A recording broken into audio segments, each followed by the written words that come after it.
Hey there, good evening, and welcome to Prog Monster. My name is Murph. I am the host of this show. This is a show that's dedicated to progressive rock and other forms of rock music. So we're back on day 19, December 19th, for my series on progressive rock albums from the 1980s. So basically how this works is that I'm doing one album per band, 31 albums, 31 bands, of progressive rock albums that I have not heard that came out in the 1980s. We also have basically four categories. There's the bands that I've long been listening to but haven't listened to this album. There's the bands that I've had a few albums from, listened to a fair bit, but don't have this particular album or haven't listened to this particular album. There's the bands that I have heard of but haven't gotten into and haven't listened to any of their material, and then there's the bands that I didn't know anything about, had never heard of before this, and of course I don't know anything about the albums. So we have one of those today. In addition to that, this particular band is also a French band, and in addition to that, it's also an instrumental band, so there are no vocals on this album. The band is called, and I did do some research into this because it was a D with a D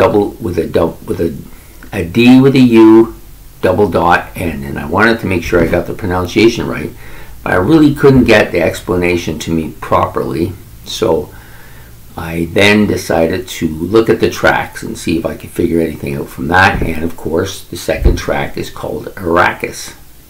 So I thought, the double dots could mean heavy U, so maybe they may pronounce it June, like a June, which would make sense because Arrakis and June would have been the Frank Herbert novel Dune and the planet he wrote about, which was Arrakis. So I kind of did it by that. Now I could be completely off here, but that's the train of logic that I'm following, just in case you're wondering. So if anybody has any kind of input into that, I'm open-minded about it, so just want to get it right, try to give the people proper respect here. The album is called Eros, or Eros if you prefer, released in 1981. The band is French, of course. This band is one of the bands that was in that short-lived kind of genre called RIO, rock in opposition. They're a band considered in that a bit. Definitely progressive. There's no doubt about that. This is a very progressive band. When I read that rock in opposition, I immediately thought about The Thinking Plague, which was an album I did 3 or 4 days ago, which I had a real difficult time listening to, and actually thought there's part of the music was kind of not music, but a little bit on the gibberish side. I don't think that's as much here. There is a little bit, because when I put this album on to listen to it, of course, because it is not, they didn't have great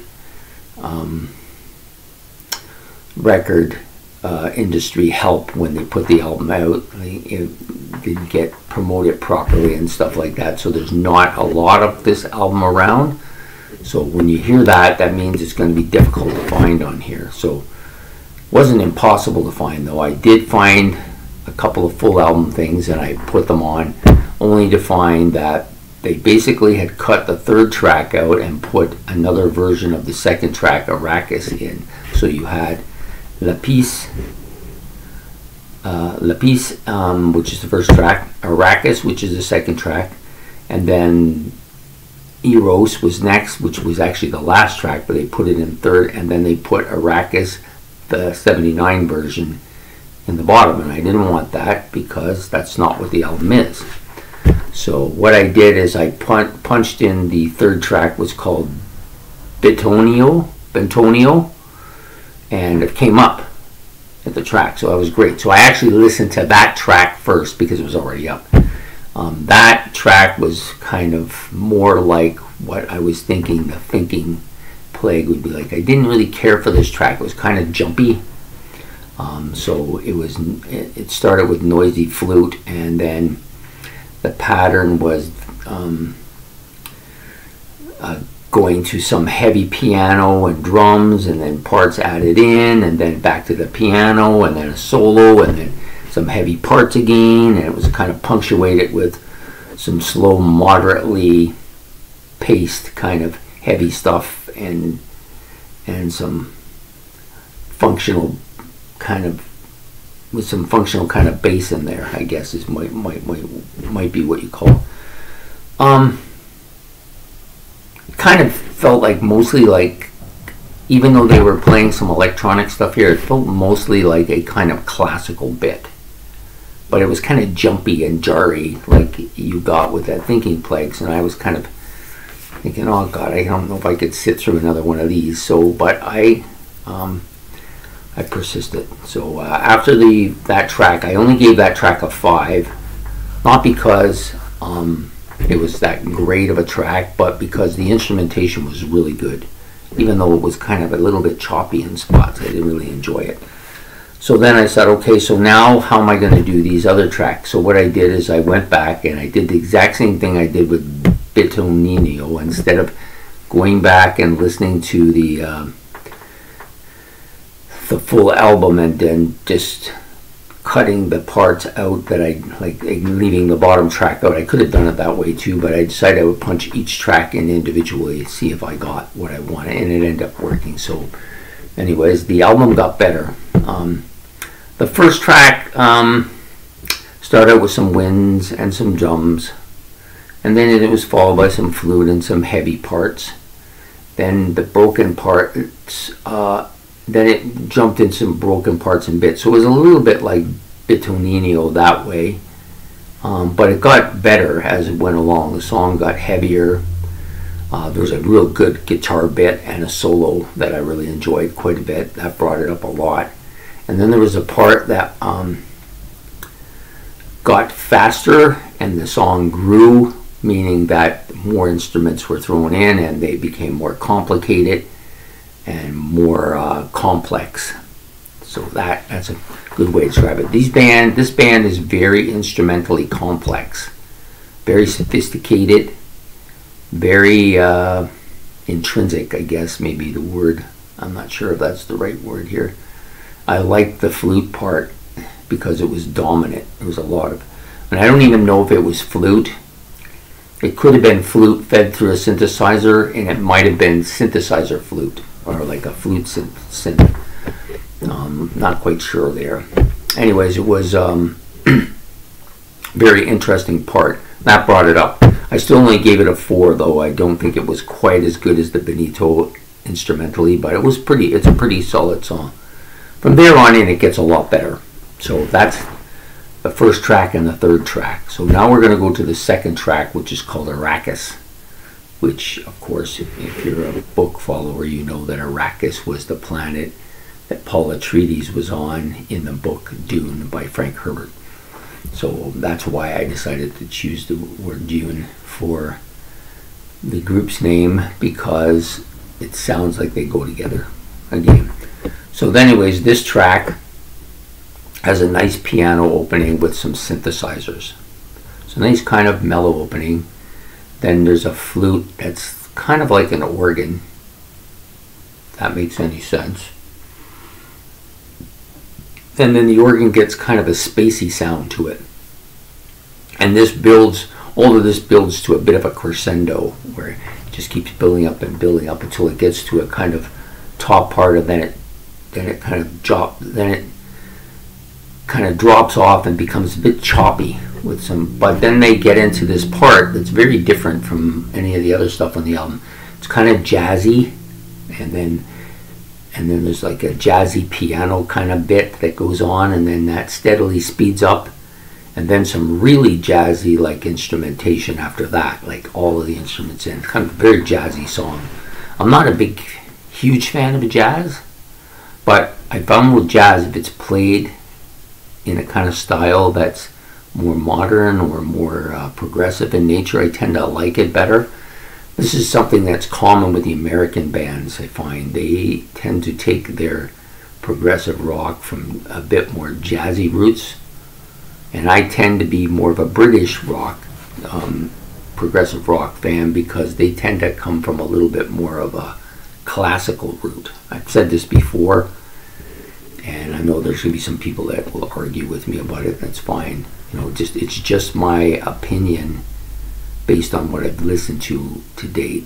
And to be quite honest with you, I'm starting to change some of these opinions because I'm hearing bands that are on the one side that are like that I would think of as European bands or British bands, and they are sounding like these guys over here, and then there's these guys over here that sound a little bit like those guys over there. So, you know, it's like everything. It's all kind of, you know, all you can do with it is to kind of classify it a bit to try and lump bands together. But, you know, most bands will resist that without futility. Will not, you know, resistance is not futile, as they say. They will resist any kind of label to their music. They absolutely hate labels to their music. I'm not really sure why, because to me, if your band is labeled a certain type of music, then you're going to attract people who like that type of music or are going to listen to your stuff because you're in that genre and they see that you're lumped in with those people, so they will listen to your stuff. If you're not lumped in with anything, then people don't know what you're really about, and unless they hear you by accident, they're not going to go looking for you. So, I don't know. Maybe I'm wrong with my assessment there, but that's what I think. Anyways, I gave this song a 6. I really liked it. I thought it had some cohesiveness to it. Their music is very smooth and cohesive.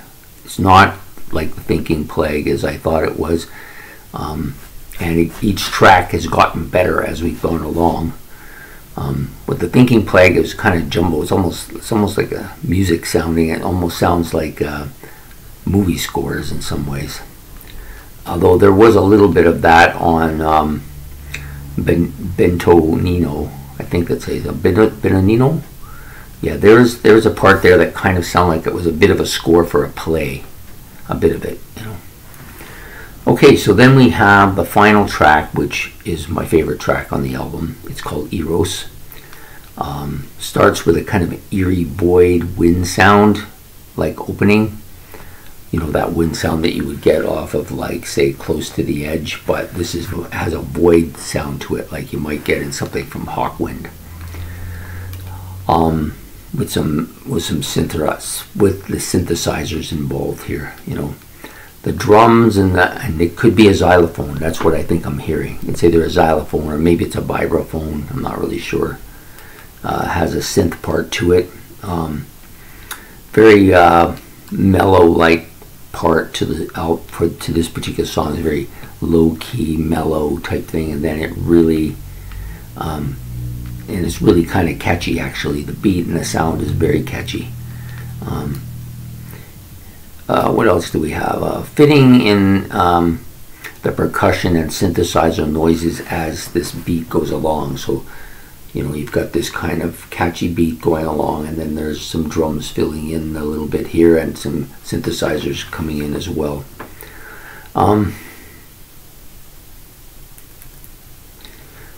Then it gets this kind of, and I don't know if this is common for the rock and opposition bands or bands that might have some of that in their music, but they tend to speed up at some point. So they get speedier. They have the mellow parts to them, and then they kind of speed up a bit and get heavier and heavier, and then they drop off and go back to that. They're not dissimilar in that area, because this gets faster and a little bit wilder, especially in the synthesizers going kind of really all over the place. And pretty much, you know, that's how this track goes. Now, this tune had a nice progressive and I want to say some good movements in it. Like the song progressed from a more simple sound to a more heavier, complex, and the complex sound towards the end, and the movement was cohesive, if that's a word. You know, if that fits here, I'm not really sure, but I like this song a lot. It was probably the track I liked the most on the album. Of course, all the tracks were instrumental. There was a couple of songs, at least one song, and I didn't mark it anywhere, but there was at least one song on the album where there were some voices, or voices for, I know what vocals are. What voices sometimes are people speaking. I didn't see that. There was more like voice noises. That might be a better way to put it. People making little noises here and there. Some groans, maybe some oohs and ahs type of thing. That kind of thing, So there was some of that in one of the tracks, but for the most part there was no other human voice of any kind. It was all pretty much synthesizers and keyboards and drums and bass and guitar. There might have been a flute in here somewhere, and of course some percussion instruments as well. So a pretty solid album for a band that isn't very well known. Definitely worth a listen to. So if you like that Thinking Plague thing, it depends on what you liked about it. If you liked the kind of with that album, when it had its little parts that were kind of cohesive, that joined together, if you liked that, you'll probably like this. Now if you like the just discontinuity and the general noise and the lack of kind of cohesiveness, you just like all of that racket and that noises that you hear, or the guitar solo or the drum solo or whatever, if you like that kind of thing, you probably won't like this as much as the Thinking Plague. But I liked this better because it was more cohesive, it was more progressive, there was more movement from one to another. The song kind of made sense to me. I wouldn't be surprised if there was a theme to the album. It felt like there was a theme to the album. What that theme is, I'm not really sure. My thought is that maybe if I knew what the French words were, it might be more of an ode, or maybe involved a little bit with the Dune books. I'm not sure. Anyways, quite a good listening to. I enjoyed it, and it's another good day here on day 19 of progressive rock albums from the 1980s. So we still got like 12 days to go and 12 more albums to listen to. I'm not sure what I'm doing next on the album. I've made my list for the week, but I don't have it in front of me. It's out where I was listening. Anyways, I hope you enjoyed this video. So if you did, please like. It's much appreciated, and subscribe. That's even more appreciated. And we'll be back on day 20 with another progressive rock album from the 1980s. Until then, you have a good night, and we'll see you then. Oh, by the way, this will come out tomorrow morning.